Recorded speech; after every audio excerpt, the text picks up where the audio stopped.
అమృత్పాల్ సింగ్ గతేడాది ఇదే సమయంలో దేశవ్యాప్తంగా రీసౌండ్ ఇచ్చిన పేరిది. ఖలిస్తానీ వారిస్ పంజాబ్ దే చీఫ్గా మద్దతుదారుడిగా పంజాబ్లో అమృత్పాల్ రేపిన రచ్చ అంతా ఇంత కాదు. ఇప్పుడు అదే అమృత్పాల్ సింగ్ మరోసారి దేశవ్యాప్తంగా తీవ్ర చర్చకు కారణమవుతున్నాడు. ఇందుకు కారణం లోక్సభ ఎన్నికల్లో పోటీ చేయబోతున్నట్లుగా జరుగుతోన్న ప్రచారమే. అవును, మీరు విన్నది నిజమే. ఈ కరుడుగట్టిన ఖలిస్తానీ వేర్పాటువాది లోక్సభ ఎన్నికల్లో స్వతంత్ర అభ్యర్థిగా పోటీ చేసేందుకు రంగం సిద్ధమవుతోంది. అది కూడా జైలు నుంచే పార్లమెంట్ ఎన్నికల బరిలో నిలవబోతున్నట్లుగా సంచలన ప్రకటన వచ్చింది. అందుకే ఈ వార్త మోస్ట్ బర్నింగ్ ఇష్యూ అవుతోంది. ఇంతకు అమృత్పాల్ సింగ్ లోక్సభ ఎన్నికల్లో ఎందుకు పోటీ చేయాలనుకుంటున్నాడు? జైలు నుంచి ఎన్నికల్లో నిలవాలనుకోవడం వెనుక వ్యూహం ఏంటి? లోక్సభ ఎన్నికల్లో అమృత్పాల్ సింగ్ పోటీ నిజమేనా? జైలు నుంచి స్వతంత్ర అభ్యర్థిగా బరిలో నిలవనున్నారా? ఖలిస్తానీ వేర్పాటువాది అమృత్పాల్ అసలు లక్ష్యం ఏంటి? Amritpal Singh Bharat most wanted. పంజాబ్లో సమసిపోయిందిలే అనుకున్న వేర్పాటువాదాన్ని మళ్లీ రెచ్చగొడుతున్న ఖలిస్తానీ మద్దతుదారుడు. పాలిటెక్నిక్ ను మధ్యలోనే వదిలి దుబాయ్లో ట్రక్ డ్రైవర్ గా కెరీర్ స్టార్ట్ చేశాడు. ఆ తర్వాతే మతం మాటున వేర్పాటువాద నాయకుడిగా ఎదిగాడు. ఈ మొత్తం జర్నీ ఎలా సాగిందో తెలిస్తే ఒళ్ళు గగురు పడవడం కాదు, నిలువున వణుకొస్తుంది. భారత పతనాన్ని కోరుకునే తీవ్రవాదులు చేసే బ్రెయిన్ వాష్ తో మనుషులు రాక్షసులుగా ఎలా మారుతారో చెప్పడానికి అమృత్పాల్ సింగ్ ఓ బెస్ట్ ఎగ్జాంపుల్. విదేశాల్లో ఖలిస్తానీ శక్తులు రెచ్చిపోతున్న సమయంలోనే భారత్లో అడుగుపెట్టాడు. ఆ తర్వాతే అమృత్పాల్ సింగ్ ఎవరనేది ప్రపంచానికి తెలిసొచ్చింది. ప్రస్తుతం అమృత్పాల్ సింగ్ అస్సాంలోని దిబ్రూగఢ్ జైల్లో ఉన్నాడు. ఆ జైల్లోకి అమృత్పాల్ అడుగుపెట్టిన తర్వాత భారత్ అతడి గురించి చర్చించడమే మానేసింది. కానీ లోక్సభ ఎన్నికల సమయంలో మరోసారి దేశవ్యాప్తంగా చర్చకు కారణమయ్యాడు అమృత్పాల్ సింగ్. అందుకు కారణం ఈ ఎన్నికల్లో స్వతంత్ర అభ్యర్థిగా బరిలో నిలవబోతున్నట్టు చేసిన ప్రకటనే. सरकार ने जो कदम उठाया था उनकी गिरफ्तारी करके वो सरासर गलत था, गैर कानूनी था और जनता की इच्छा के खिलाफ था। तो भाई अमृतपाल सिंह ने स्पष्ट कहा कि वो खडूर साहब जो है कॉन्स्टिट्यूएंसी है लोकसभा की जिसमें तरनतारन डिस्ट्रिक्ट भी आता है और भी आते हैं, तो वहां से चुनाव लड़ेंगे, अवश्य चुनाव लड़ेंगे और इंडिपेंडेंट उम्मीदवार के तौर पर चुनाव लड़ेंगे। किसी पार्टी के चुनाव निशान पर नहीं लड़ेंगे, ना किसी पार्टी की ओर से चुनाव लड़ेंगे। ये फैसला उन्होंने किया। ఈయన పేరు రాజ్దేవ్ సింగ్. ఖలిస్తానీ సానుభూతిపరుడు.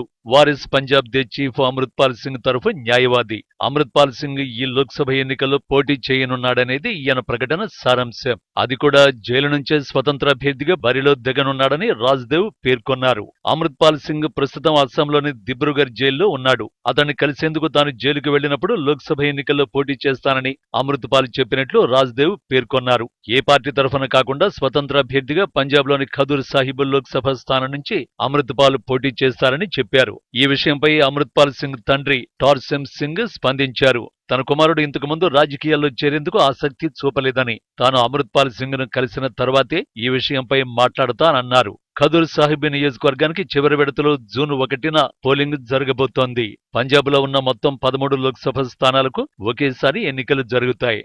నిజానికి 2022 ఫిబ్రవరి వరకు అమృత్పాల్ సింగ్ అనామకుడు. ఎవరికీ తెలియని అత్యంత సాధారణ వ్యక్తి. కనీసం తలపాగా కూడా ధరించకుండా పక్కా మోడర్న్ లైఫ్ స్టైల్ ని అనుసరించేవాడు. తన బంధువుల ట్రాన్స్పోర్ట్ బిజినెస్ లో మద్దతుగా ఉండేందుకు దుబాయ్కి వెళ్లాడు. సాధారణ యువకుల్లాగే సోషల్ మీడియాలో అధిక సమయం గడిపేవాడు. కానీ వారిస్ పంజాబ్ దే వ్యవస్థాపకుడు నటుడు దీప్ సిద్ధు మరణం అమృత్పాల్ సింగ్ జీవితాన్ని మార్చేసింది. దీప్ సిద్ధు అనుచరులకు మార్గదర్శనం చేసేవారు లేకపోవడంతో ఈ అవకాశాన్ని తెలివిగా అందిపుచ్చుకున్నాడు అమృత్పాల్. కొద్ది రోజులకే తనను తాను వారిస్ పంజాబ్ దే సంస్థకు అధినేతగా ప్రకటించుకున్నాడు. మొదట్లో అమృత్పాల్ సింగ్ కుటుంబ సభ్యులు ఇందుకు అనుమతించలేదు. కానీ కొద్ది సమయంలోనే అమృత్పాల్ బాగా పాపులర్ అయ్యాడు. అతడిపై నిఘా పెట్టిన భారత ఇంటెలిజెన్స్ ఏజెన్సీలు అమృత్పాల్కు ఐసిస్తోనూ సంబంధాలు ఉన్నట్టు గుర్తించాయి. సాధారణంగా గురు పత్వంత్ సింగ్ పన్ను వంటి ఖలిస్తానీ మద్దతుదారులు విదేశాల్లో ఉంటూ కార్యకలాపాలు నిర్వహిస్తున్నారు. కానీ అమృత్పాల్ సింగ్ ఖలిస్తానీ కార్యకలాపాలకు ఏకంగా పంజాబ్నే స్థావరంగా ఎంచుకున్నాడు. ఇది ఖలిస్తానీ సానుభూతి పరులను అమితంగా ఆకర్షించింది.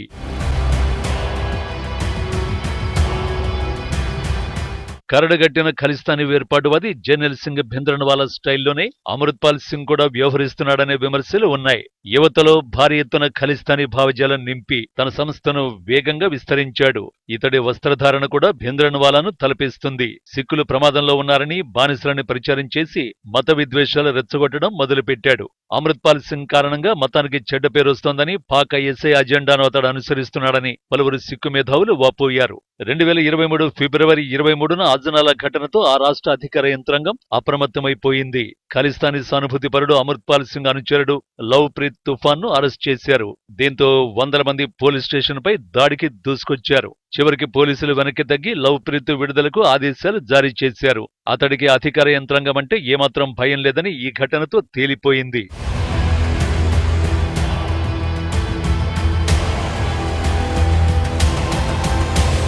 నిజానికి పంజాబ్లో అమృత్పాల్ సింగ్ ఆగడాలు ఈ స్థాయిలో జరుగుతున్నా అతడికి ఎవరు మద్దతిస్తున్నారనే విషయంలో ఆ రాష్ట్ర పోలీసులకు గాని, కేంద్ర సంస్థలకు గాని పెద్దగా అవగాహన లేదు. ఢిల్లీలోని కొందరు శక్తిమంతులు అమృత్పాల్ ను నడిపిస్తున్నారని పంజాబ్ పోలీసులు భావిస్తే అతడి పట్ల పంజాబ్ పోలీసులు మెతక వైఖరితో ఉన్నారని కేంద్ర సంస్థలు అనుమానించాయి. కేంద్రంలో ఉన్న బీజేపీ ప్రభుత్వానికి, రాష్ట్రంలో ఉన్న ఆమ్ ఆద్మీ ప్రభుత్వానికి మధ్య ఉన్న ఘర్షణపూరిత వాతావరణం కూడా అమృత్పాల్ విషయంలో అనేక ఊహాగానాలకు తావిచ్చింది. ఈ కన్ఫ్యూజన్ కొనసాగుతుండగానే అజనాలా హింసాకాండ జరిగింది. ఆ ఘటనతోనే అమృత్పాల్ పై అటు కేంద్రానికి, ఇటు రాష్ట్రానికి ఓ స్పష్టత వచ్చి ఉమ్మడి ప్రమాదంపై సంయుక్త ఆపరేషన్లు మొదలుపెట్టాయి.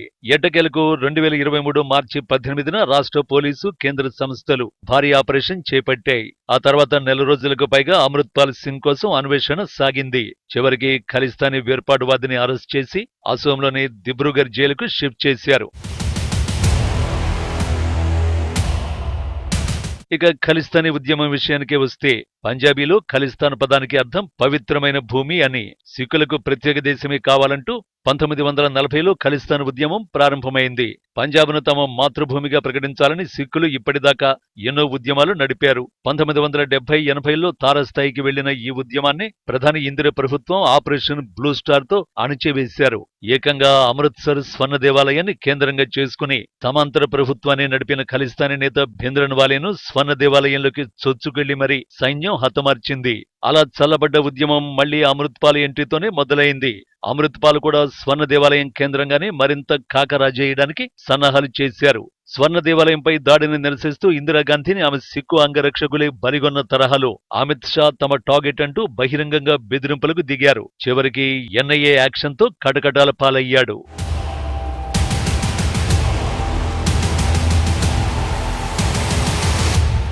అస్సాం దిబ్రూగర్ జైలులో ఉన్న అమృత్పాల్ సింగ్ పై పంజాబ్ పోలీసులు అప్పుడే జాతీయ భద్రతా చట్టం విధించారు.